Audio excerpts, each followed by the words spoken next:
Hey guys, it's HMK and I'm going to bring you a new detailed analysis and discussion video of Hyrule Warriors, aka Zelda Musou in Japan. Now, we haven't had much information on this game besides the one teaser trailer we got back in December, but thanks to our friends at Famitsu, we've got a grand new plethora of screens and information and all that good jazz, and I just can't wait for this game. It's being pumped up to the max. I'm so hyped for this shit. So as I go on with explaining this video, I'm going to show you the screens and whatnot and give you some more information so you guys will know up to date everything you need to know about Hyrule Warriors. So let's get into it with the details. Now, first and foremost, this game will drop August 14th, 2014 in Japan. Tecmo Koei already stated that they're going to be handling publishing in Japan while Nintendo's handling publishing everywhere else. So Tecmo Koei, they're the ones who said, hey, August 14th. But Nintendo is the people who has to say when this game is going to release everywhere else. And they better release that thing soon because I don't want to wait months or days after August 14th. International release, people, come on. It will go for 3 versions retail. There will be one, the regular version, 7,980 yen, which roughly translates to $78 in America.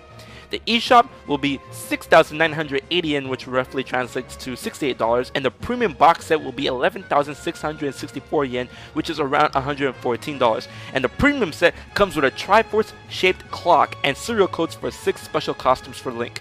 Now, I want that damn clock. I want that Triforce clock, so that shit better come here in America as well. I mean, come on. There will also be a treasure box version available on Amazon, but we don't know how much it's going to cost or what it's going to include. So yeah, development will be handled by Omega Force, Team Ninja, Nintendo, and Tecmo Koei, all being supervised by Eiji Anomura, so we have someone from Nintendo on our side. Yes, don't fuck up this game.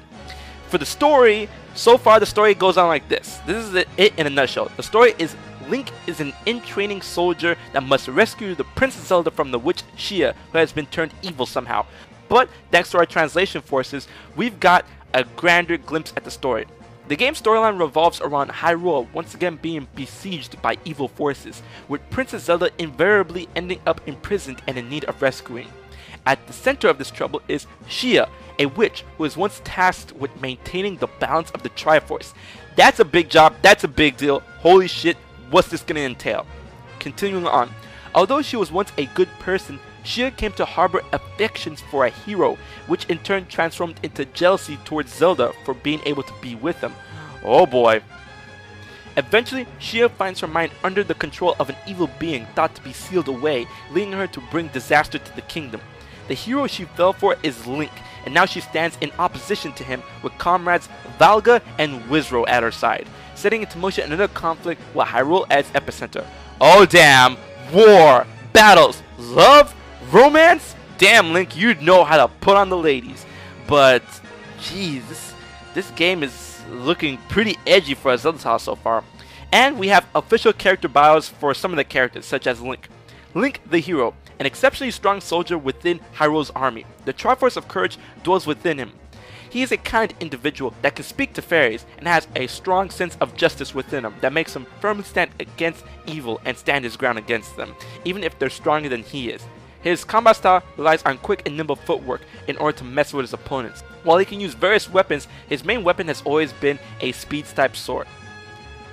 Impa, the commanding officer of Hyrule Imperial Guard. Attendant and vassal of the Princess Zelda, leader of the family who is the Sheikah, charged with supporting Hyrule's royal family from the shadows. She cares not for herself, but works feverishly for the family and the princess. Drawing her giant longsword backhand, she disposes of her enemies with exact precision and quick, feverish succession. She is a swordmaster with precise movement and footwork. Shia, the Black Witch, an evil witch who had her good soul chased out of her by dark forces. She has a strong sense of self, clearly stating her desires, and a provocative and aggressive personality. She wants to make the whole world hers, but especially she wants to make Link hers. Oh boy. Valga, the incandescent evil warrior. Valga is a close associate of Shia's. He traded his good soul for incredible strength in a deal with her. Differing from Wizro, Valga will face you head on like a true soldier, believing he can win. He looks for strong opponents and he heats up any battle he's in. With his lance reminiscent of a dragon's claw and a bellowing war cry, he will come at you with heavy blows repeatedly. Wizrow, the Dark Sorcerer, a ring that increased its power over many centuries by luring in numerous owners and absorbing their powers. Wizrow was reborn as a sorcerer with Shia's dark magic and has pledged allegiance to Shia, who is effectively its mother. However, it has a tendency to follow those in power thanks to its many experiences. Wizrow will attack with magic pulses like bullets or magic from above. Alright, on to more details, people. It has been confirmed that there will be a 2-player mode in which one person plays on the gamepad and another person will play on the TV.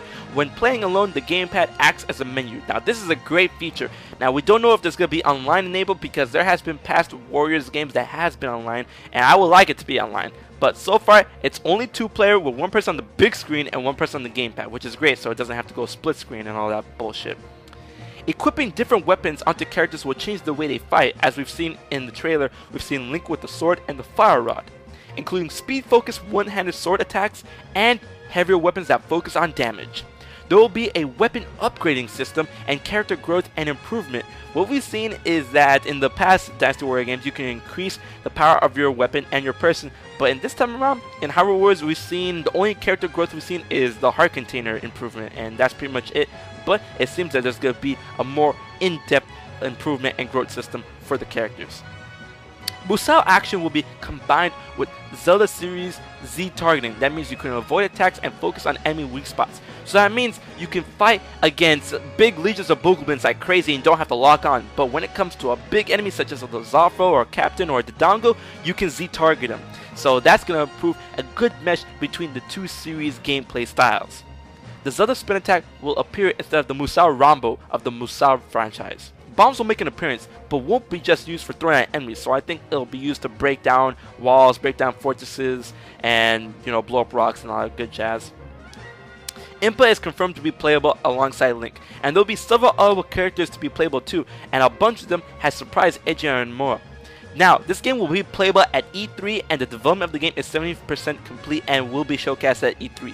So, there's going to be a lot of hype of this game. It's going to be nuts. Now, we're going to take a look at all these screenshots that have been released throughout the days. And recently, these screenshots have been revealed, and I gotta honestly say, these screenshots look amazing. They look way better than what we've seen in the December trailer. They look much more cleaner. We have Link here training as a knight, the burning in his eyes. These HD graphics are doing justice, really. I can't wait for this game. We have Link sparring with some knights. We have Link with the Triforce of Courage and all that good jazz. Link, he's taking out an item from a treasure chest, which reveals to be a bomb. So it looks like item acquisition will still be in the game in the form of looking for certain items. So you will find bombs and other items in treasure chests while playing the game. We have Impa, who looks like a beast. I mean, she looks way better than her Skyward Sword appearance, because this is obviously based on her Skyward Sword appearance, and she looks way better in this game than she does in that game. We have Hyrule. We have inside of a temple. I want to say this is inside of a temple. It looks grand, water everywhere. This game just looks so fucking hype. We have Hyrule Field, and we have this dark, desolate, evil-looking wasteland, which probably is where Shia will, you know, stay and all that stuff. We have Link fighting a bunch of Bokoblins. The detail in his tunic is greatly improved over what we've seen. The detail in the game looks great. HD to the fucking max. I really hope this game runs at 60 frames per second. And we have Link charging up his sword for a spin attack. And this close-up shot is one of my favorites. It looks great. All those bullshit people who says that Link still looks like a girl, you guys can all fucking die and all that shit. We have Link stabbing a bunch of Bokoblins. God, this game looks amazing. And now we have Impa, where a giant sword.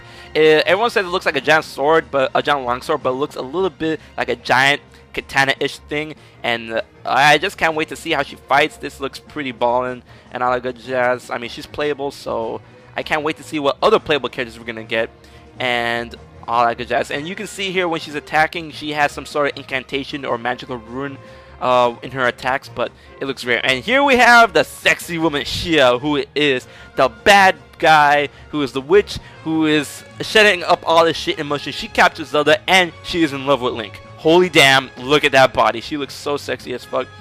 And oh my damn. And now we have Volga, whatever his name is, the Crimson Berserker, and he seems to be the right hand man to Shia, and he looks pretty badass as well. Can't wait to see what he fights Like, and this game just looks better and better. And here we have Wizro, which is a wizard-like dark entity.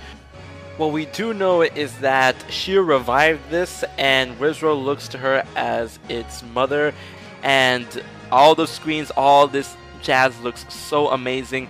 All this official artwork, it just is so grand, and I'm so hyped for this game. I can't wait for this thing to come out. Multiplayer, Zelda, power, all that good jazz.